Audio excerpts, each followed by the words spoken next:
everyone. Good afternoon, everybody. I'm Priyanjali from Prostate Wellbeing Team. I'm sure all of you must be keeping good health. Today, we are going to discuss a very important topic, which is benign prostatic hyperplasia, or what we commonly call as BPH.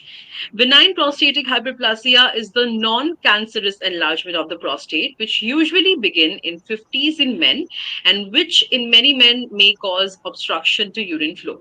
Many men have to get up and go to the toilet at night, and it is the most troublesome aspect of this condition as it makes them tired during the day. Having to urinate frequently during the day, sometimes with a sense of urgency, can also be irritating for patients and can make traveling or attending events such as theater or cinema rather difficult. A doctor, such as a urologist, can treat this condition and help the patient to get a relief. To throw more light and on the subject and guide us on what's right for diagnosis and treatment of BPH, today we have with us renowned urologist Dr. Anshul Agrawal, MBBS, MS General Surgery, DRNB Urology from MPUH Nadiad. He has a rich experience and hands-on expertise in robotics, renal transplant, stone management, endourology, lasers, urodynamics. He is currently practicing at Medanta Super Specialty Hospital, Indore. Dr. Anshul Agarwal has rich experience in the field of urology and carries out the diagnosis and treatments with utmost precision and efficiency, ensuring that the patient health is in safe hands. With that, we will move on to introducing Doctor on the screen. Welcome, Doctor, to today's platform.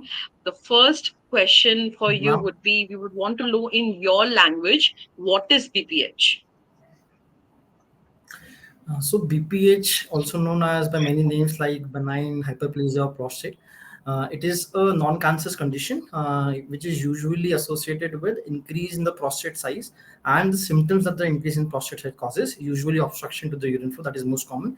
Usually seen in the age group of between 50 to 70 because prostate increases as men's age increase. So prostate basically is a sex organ. It the function the male is producing part of the semen, and it generally grows with age. Many factors are associated. Genetics is a big factor in it, and as it grows with age, it can obstruct the flow of urine that comes from the bladder to the urinary tract below. So it is basically present as at the outflow of your bladder, as the bladder ends and as your urethra or the urine tube starts. It is present in the walls of there. As it grows, it intrudes inside within the tract and can obstruct the urine flow. Right. Doctor, what are the early symptoms of this condition? How does it look like? So basically, the patients that are usually elderly males above 50, they will present with the most common symptom being nocturia. Nocturia is by definition told as getting up at night to urinate more than 2 times. So basically, it is that you are having a sound sleep, you have the urge to urinate, and it breaks your sleep, and then you have to get up to urinate. That is what is called nocturia. If it happens more than 2 times in the night, that is significant bothersome to the patients.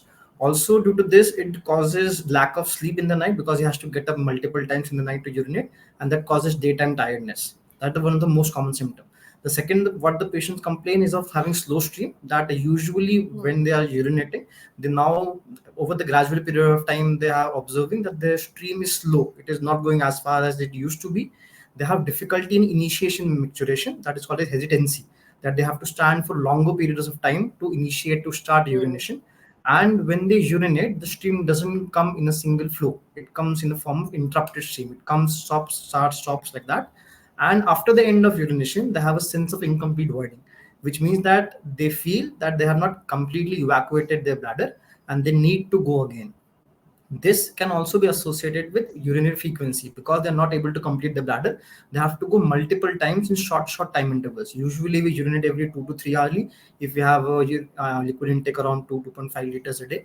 But these patients that are having significant obstruction of the prostate, they urinate very frequently, like every half an hour or every 1 hour. So these there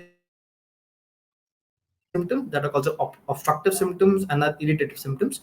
The bladder also gets affected eventually, and like this, they can usually present to your OPD. Right. Right. So, doctor, what can be the major cause behind it? Sorry for the network glitch. I Sorry. believe there is a slight bit of network interruption, No, but no, I can we hear are you. trying to get. Yes. Doctor, we can hear you. Yes, Can you yes, I hear do. us? Yes, Yes. sure. Uh, yeah. So the question was, what is the cause behind it?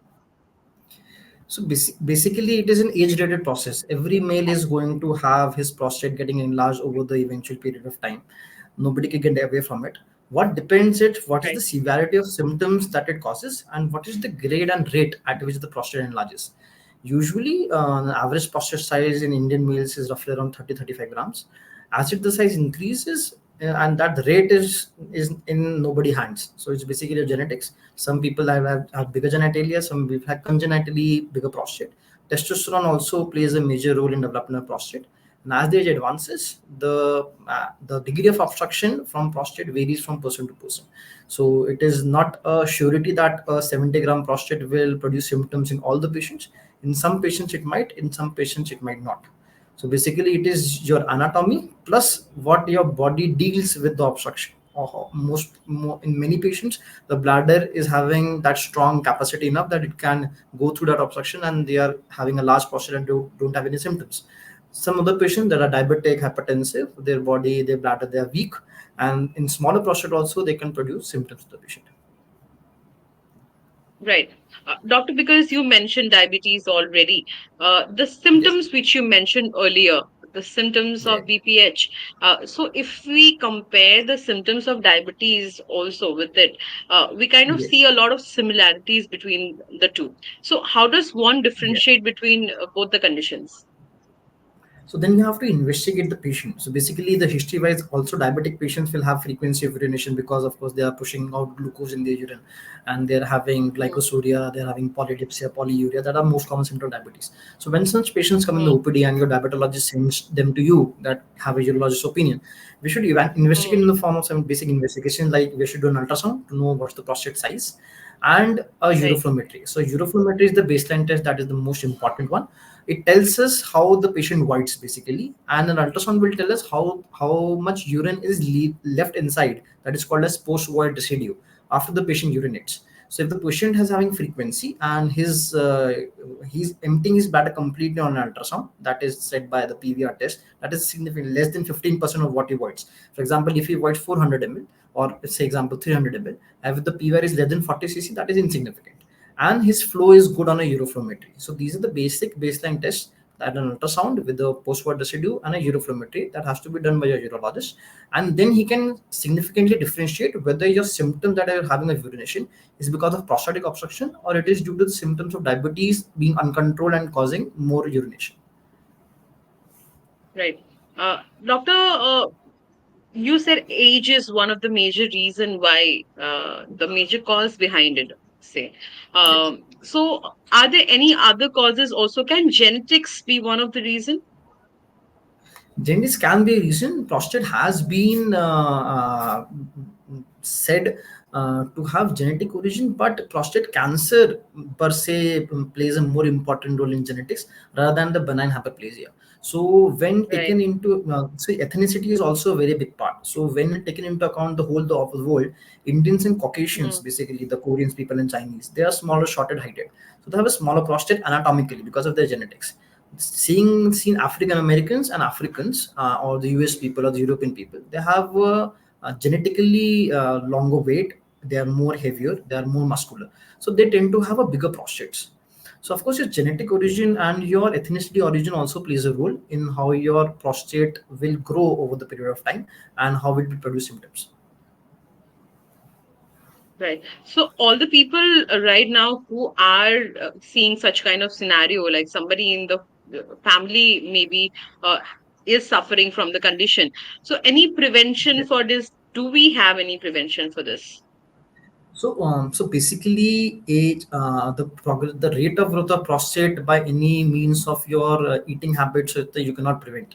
So if it's Mm, tend to grow over a period of time, it will grow because it is dependent the material or the food for the prostate growth or prostate cancer growth per se is testosterone. So you cannot stop your testosterone to grow any male.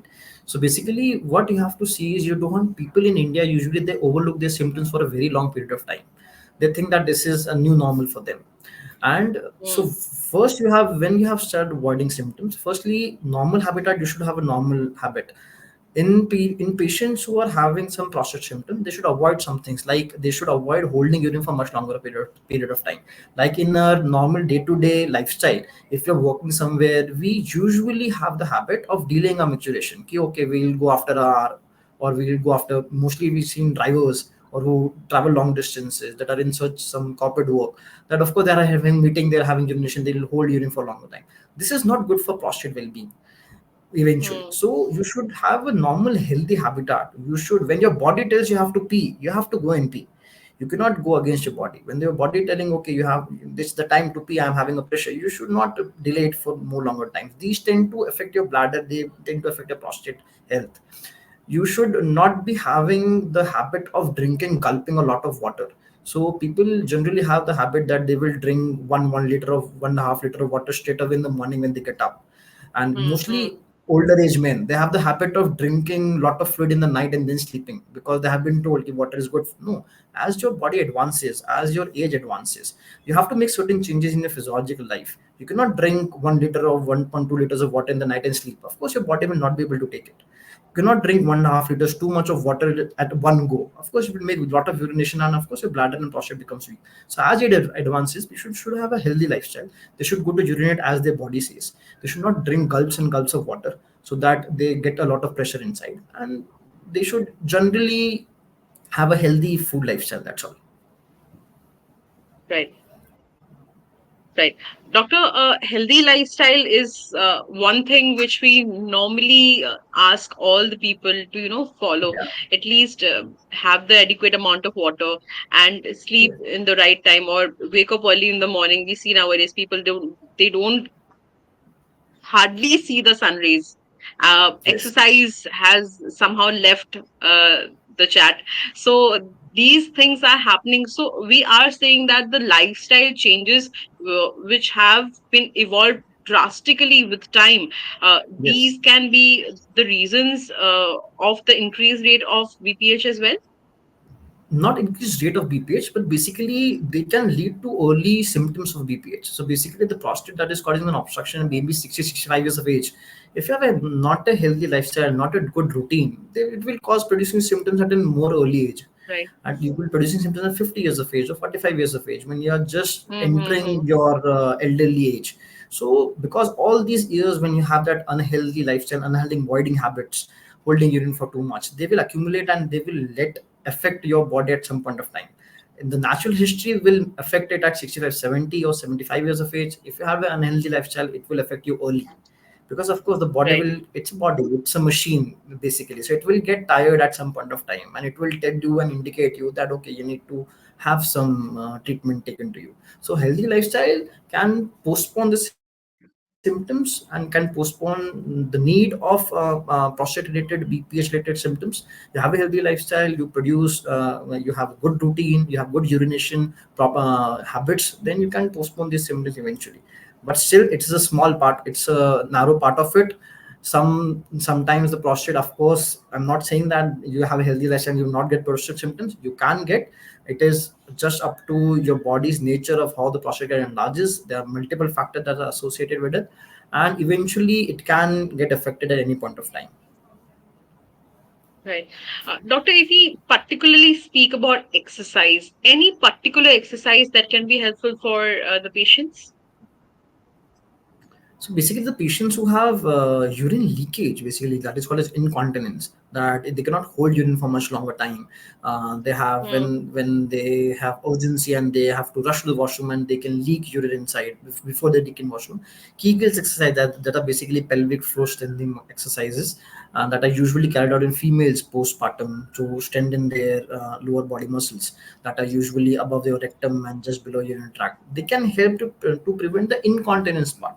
Usually the obstructive symptom that you have having a slow stream, that you have an interrupted stream, you cannot initiate urine properly, hesitancy is marked, there are no exercises for that. Right. Uh, well, moving ahead, doctor, let's speak Sure. about the treatments which are currently available. We know medical science has evolved drastically with time. So, what are the current treatments which we normally suggest our patients? So basically, once an obstruction or an irritative symptom by the prostate is confirmed, usually by an ultrasound and an associated uroflowmetry, these two tests are of paramount importance. And your urologist will do your physical examination in your OPD and see whether your external genitalia, everything is normal. And the first line of management, usually if it is an the uroflow is a sort of very mild obstruction, or you're having a good flow, and sometimes only occasionally you're having some poor flow or lower urinary tract symptoms due to prostate, we usually advise on the first hand counseling only in mild patients, that you have a healthy lifestyle, you don't postpone urination for too long, don't drink a lot of water in the night if you're getting up 2 to 3 times a day first. And that is only for those patients that have occasional symptoms. Those are having symptoms for some long period of time, but the obstruction is not that severe. The first line of management is medical management. So medical management, there are many molecules available like tamsulosin, silodosin, and dutasteride. These are most three common molecules that are used in different combinations. They are now available in the market, and plus there are many other drugs also available that can reduce the frequency, like sulfasalazine and mirabegron. So they're all very permutation combinations of all three drugs are now available in the market. And what symptoms and what drug to be advised depends on many factors, like how big is your prostate, how severe is your obstruction, are there any frequency or any irritative voiding LUTs also present. So that will usually determine what kind of medication that you will take. Initially, the patient is not ever advised for surgery on the first hand. They're always given a trial of medical management at the first initiative. They should take medical management for minimum of 6 weeks first, and then they should follow up with a uroflowmetry of how their body has responded. If the symptoms, as they say, that we measure by an IPSS score, IPSS is a 7 questionnaire format that comes in our OPDs. So we usually give the patients at presentation. So it has a format between ranking between 0 to 35, 35 being most severe symptoms and 0 being less. There's 7 questions and the patient takes the severity of his symptoms between 1 to 5. So that gives him a very rough idea that how bothered the patient is. And when he comes back at 6 weeks follow up with taking regular medication, we advise that don't miss a medication even a single day, because that will reset the whole cycle up again. And if his symptoms have improved quite a lot, his flow is improved on uroflow, then he can be continued on medical management. If, however, the patient says that his flow is not improved, his symptoms are still very bothersome to him, then surgical management can be taken. There are now minimally invasive laser treatments available for prostate, basically in the form of bipolar transurethral resection and of course HOLEP and THULEP, that are whole limb laser enucleation of prostate. So these are facilities are available now in the modern era. With all, there's no cut required. There is all minimum invasive operations that are done through your penis, and in this, we go inside, we see the obstruction, and we clear out the chips of the prostate, we relieve the obstruction, and the patient has a catheter. Catheter usually remains for 2 to 3 days, and then the patient is voiding well, and he also is off the medications. Right. Uh, Doctor, what are the surgical options which we normally go for if the patient is at a level where he needs surgery? Okay. Surgical options usually are in the form of transurethral resections. So there are minimally invasive surgeries that, if the prostate is not that obstructive, so we usually go to the penis of the patient and see how the obstructed the prostate is, how big it is, how narrow is the prostatic lumen. If this is a smaller prostate, however, so there can be bladder. First can be an incision of the prostate, so you can just take a knife and incise the bladder neck, and that relieves obstruction. That is the lowest kind of thing that is usually done in patients with a smaller prostate. In patient with significantly larger prostate, the procedure is called as transurethral vaporesection of the prostate, or TURP. So basically, you go inside to the penis of the patient. There are energy sources that are available that are attached to your cystoscope that you usually use, and you use bipolar energy or vaporization energy, and you resect the prostate chips that are available. That is one. That is TURP is available in two formats: monopolar and bipolar. The bipolar is more advanced one. It's faster cutting, and it has more less complication rates. The other laser options available now in the market are like HOLEP and THULEP. So HOLEP is whole limb laser enucleation of prostate. So in this, the prostate is not cut in chips. It is usually just enucleated as a whole gland in one side, and then the other side also done. And then the gland is taken with the help of a modulator, and it is sucked in inside. So when you use the whole wave energy, it is called a HOLEP. When you use thulium energy, it is called as THULEP. So these are the available facilities in India. Nowadays in foreign, there are multiple laser or aqua ablation facilities also available. Now, recently, India has also got a facility called as Resume. So resume is something like they produce hot water steam, and then they just melt down the tissue of the prostate with the help of a steam. So that is very new now. Presently, India has been in the US and the UK for a very long time, and studies have been going on in some centers in India performing that. Right. Doctor, now speaking about the surgeries which are available, which you already mentioned, how long does a person take to walk back home after getting, relieved?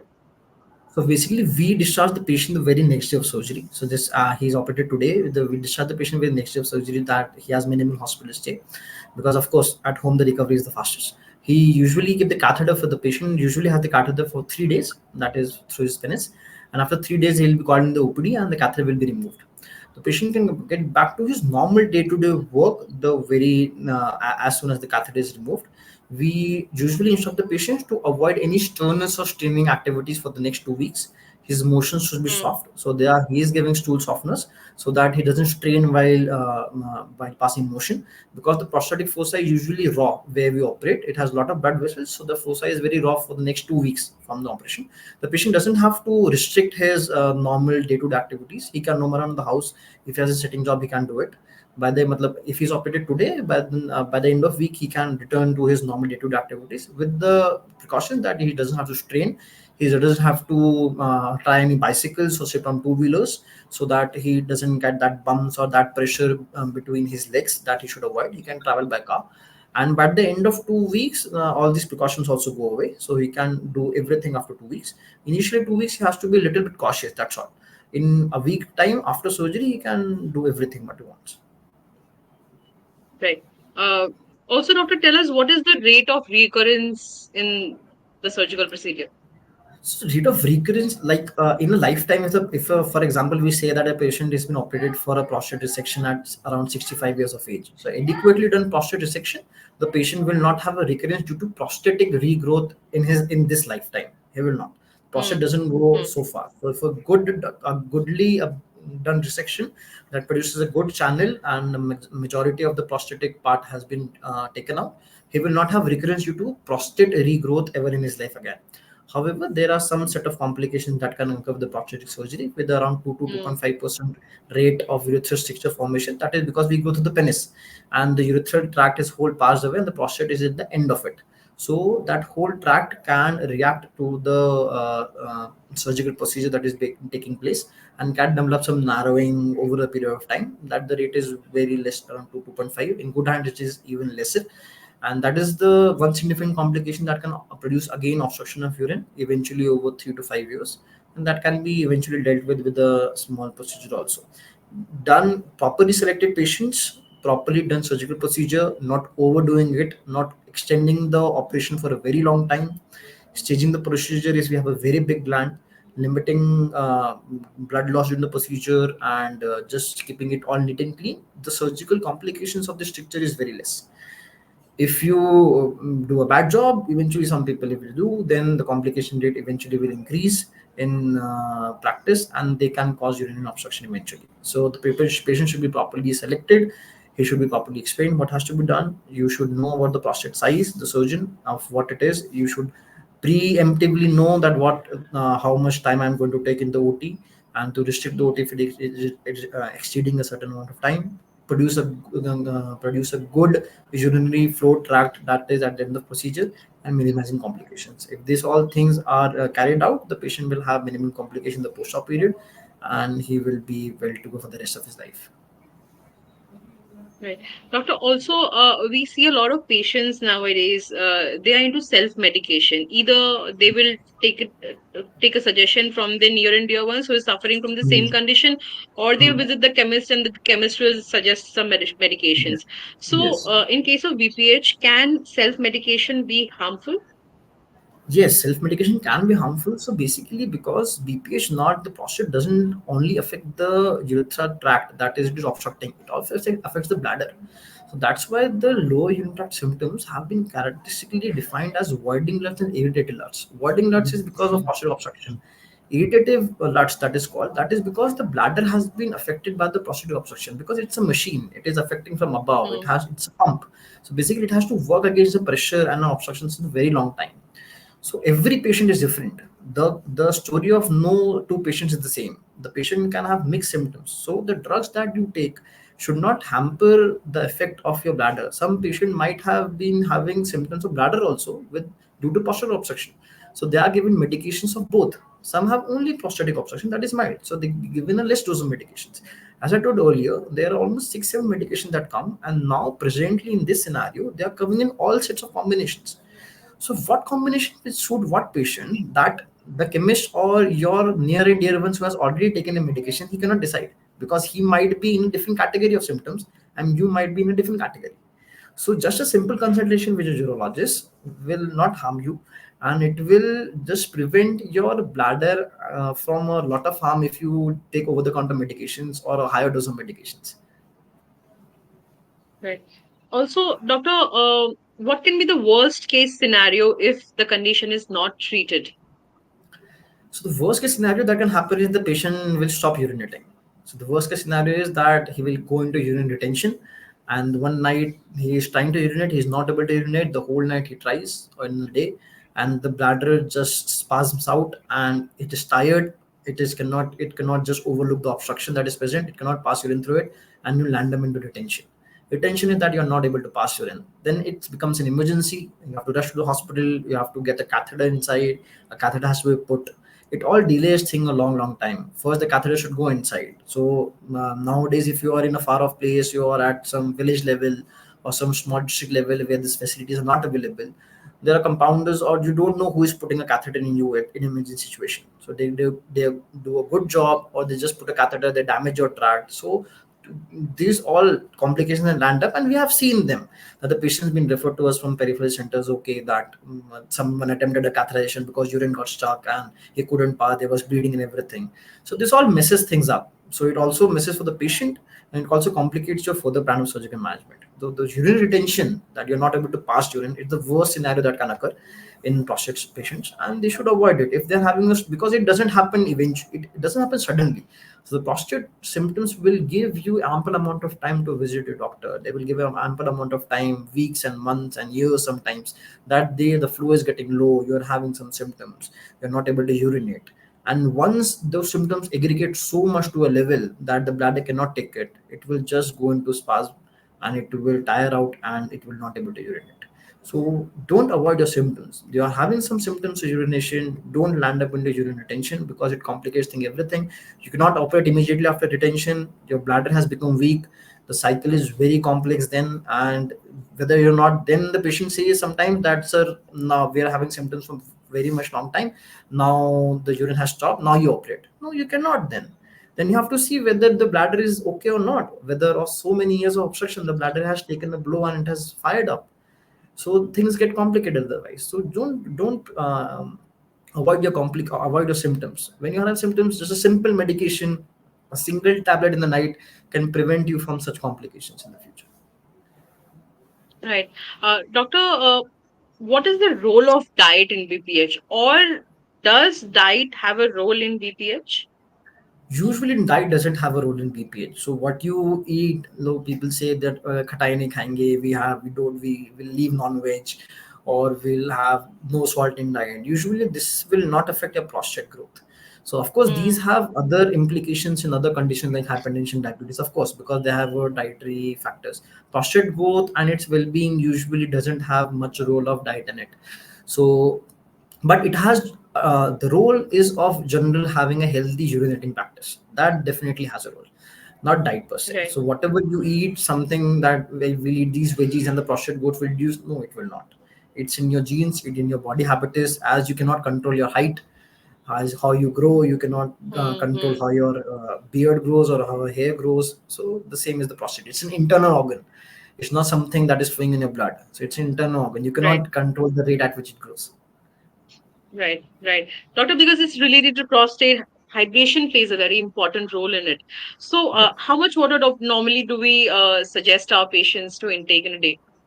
Usually at this stage, patient, if they don't have any other contraindications because of any heart disease or any other medical comorbidity that their medicine practitioner or cardiologists have suggested them not to, usually as a healthy male or a healthy female, we usually tell them to have 2.5 liters of water is sufficient enough for the day. Usually that amounts to around 8 to 10 to 12 glasses of water a day.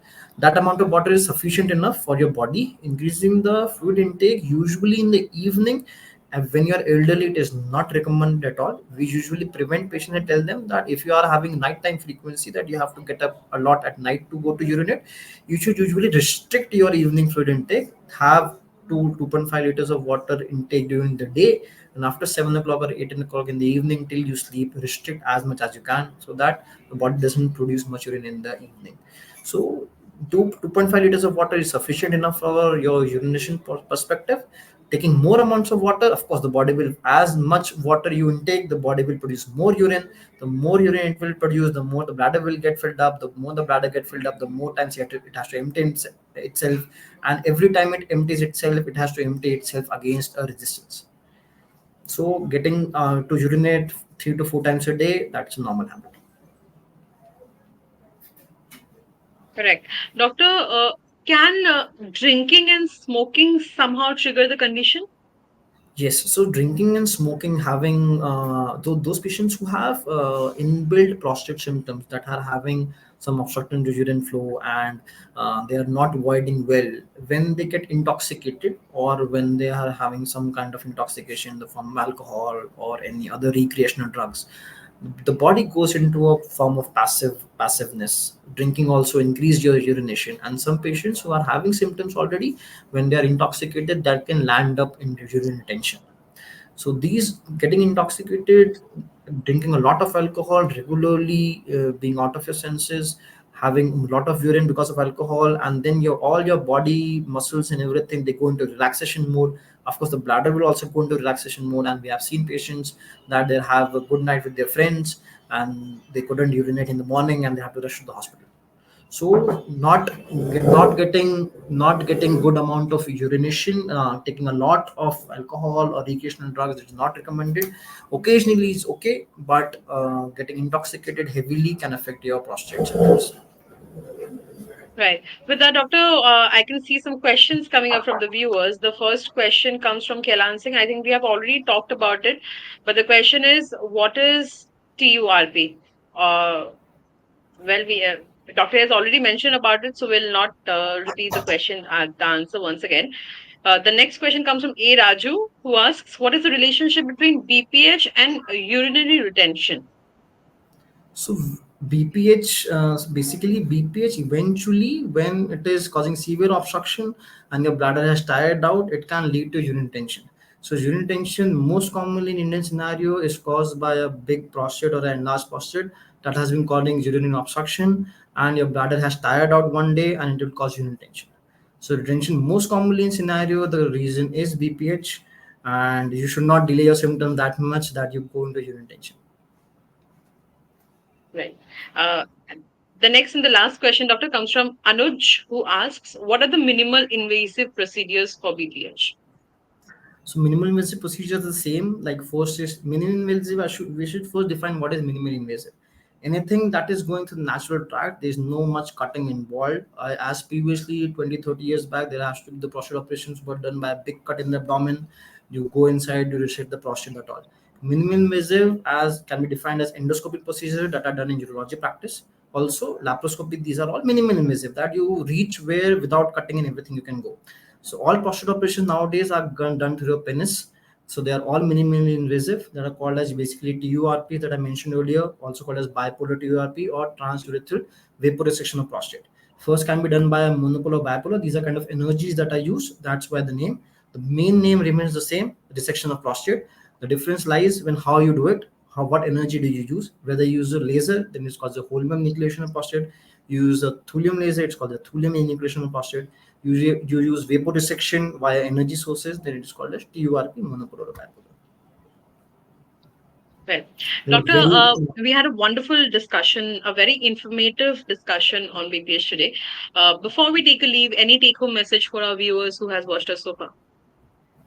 So I would just like to tell you or advise you to don't foresee your symptoms first. Don't prolong your symptoms whenever you're having difficulty in maturation, you are having a slow stream, you are not able to void properly. The young people should talk to your parents, because usually they will not tell you. They should talk to your parents, and you should encourage them to come forward with their symptoms. Don't take it as a natural normal for you, that if having body symptoms, okay, this is my age, it will happen, my body will eventually give up. Don't do that. Now many advanced treatment is possible. This disease is of old age, it is not of young age, so you will have the symptoms at old age only. The operations and treatments are very safe. You should consult your urologist once as you start the symptoms, so that you can catch them early and prevent further complications in life. Right. That was the expert advice for today, and that was Dr. Anshul Agrawal for us. Thank you so much, Doctor, for your valuable time. It has been a very informative session for our viewers today, and we look forward to many more such sessions in coming time. Also, thank you, Sure. viewers, for your excellent participation. For more information and updates, stay connected on our Facebook page, Prostate Wellbeing. We are also available on YouTube, Twitter, and Instagram. Thank you. Stay safe and stay healthy.